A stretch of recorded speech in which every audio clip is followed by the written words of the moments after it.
This video will review the rules for adding, subtracting, multiplying, and dividing integers. My suggestion is that you take notes on the steps and examples for the operations that you are currently struggling with. Adding integers. I'm going to show you a couple number line examples so you can understand why the rules are what they are. I'm going to start with this example right here. I have a positive 3, which is where I'll start on the number line, and I'm adding or moving 2 in the positive direction, since 2 is a positive number. If I move 2 in the positive direction, 1, 2, I end up here at positive 5. So this is why our answer is a positive 5. Same with negatives. If I start here at negative 2, I'm adding 1, but I'm adding 1 in the negative direction. So I'm going to move 1 more in the negative direction, and I end up here at negative 3. Both of these examples illustrate that when we have the same signs, we can actually add those numbers. 3 plus 2 is 5, and 2 plus 1 is 3. So we find the sum, but then we keep that sign. So if we add 2 positive numbers, we're going to get a positive answer. If we add 2 negative numbers, we're going to get a negative answer. Now, the last example shows what if we have one of each sign. Well, if we start at positive 5, we're going to add 2. However, this time we're adding 2, but it's telling us to go in the negative direction. So if I move 2 in the negative direction, which is to the left, I actually end up at 3, which is why our answer is 3 and not 7. So when we have different signs, we are actually, the shortcut is to find the difference. I can just take 5 and minus the 2 to get 3. Then to decide whether the answer should be positive or negative, I use the sign of the number with the greatest absolute value. So if I look at just 5 and I look at just 2, then 5 is the larger absolute value. Since 5 is positive, my answer will be positive as well. A couple more examples. If I have negative 10 and I'm adding another negative 10. My signs are the same, they're both negatives, so same signs means find the sum. So 10 plus 10 is 20, and since they are both the same sign, I will keep the sign, so my answer will be a negative 20. If I have a negative 25 plus a positive 7, my signs are different, so I will find the difference, meaning I will just go ahead and subtract 25 minus 7, which would give me 18. Now I need to decide, is this going to be a positive or a negative 18? So I'm going to come back and look at my numbers. I have a negative 25, his absolute value is 25, and I have a 7. 25 has a larger absolute value, so I will keep his sign, so this will be a negative 18. Subtracting integers.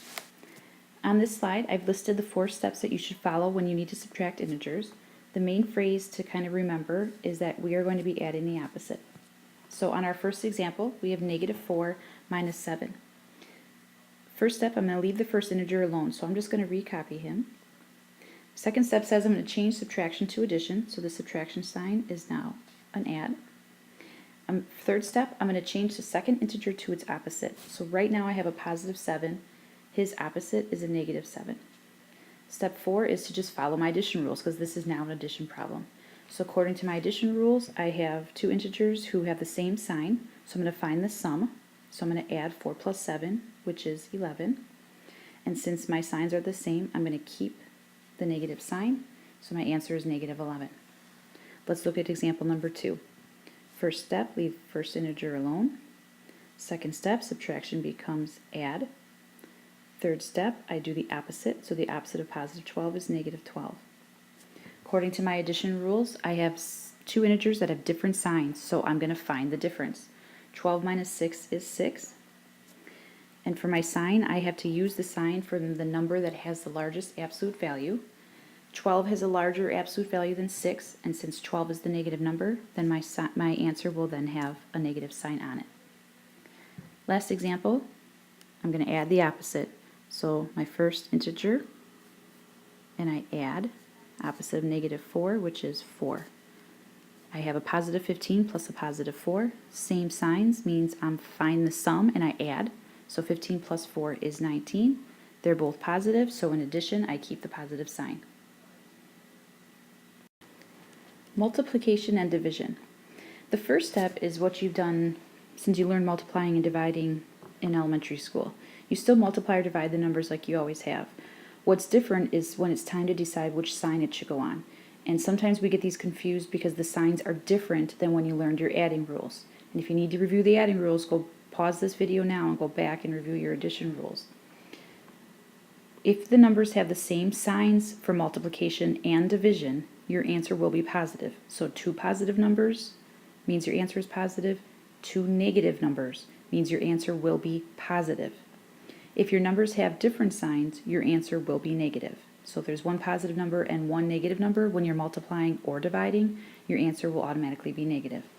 Let's look at this first example right here. If I have a positive 10 times a negative 3, again, my first thing, I'm just going to ignore the signs for a second and do 10 times 3, which is 30. Now I need to decide the signs. My numbers have different signs. One's positive, one's negative, so my answer will automatically be negative. Let's look at this example here for multiplication. I have a negative 12 times a negative 12. Ignoring the signs for a second, I'm just going to do 12 times 12, which is 144. In this case, both of my numbers are negative, and if numbers have the same signs, my answer will automatically be positive, so it's just 144. Looking at this division problem, I have a positive 24 divided by a negative 12. 24 divided by 12 is 2. Since my signs are different, my answer is automatically negative. In our last example, negative 100 divided by negative 20. 100 divided by 20 is 5, and since my signs are the same, my answer will be positive. If needed at this time, go back and review any of the operations that are still giving you trouble. Good luck with your integers.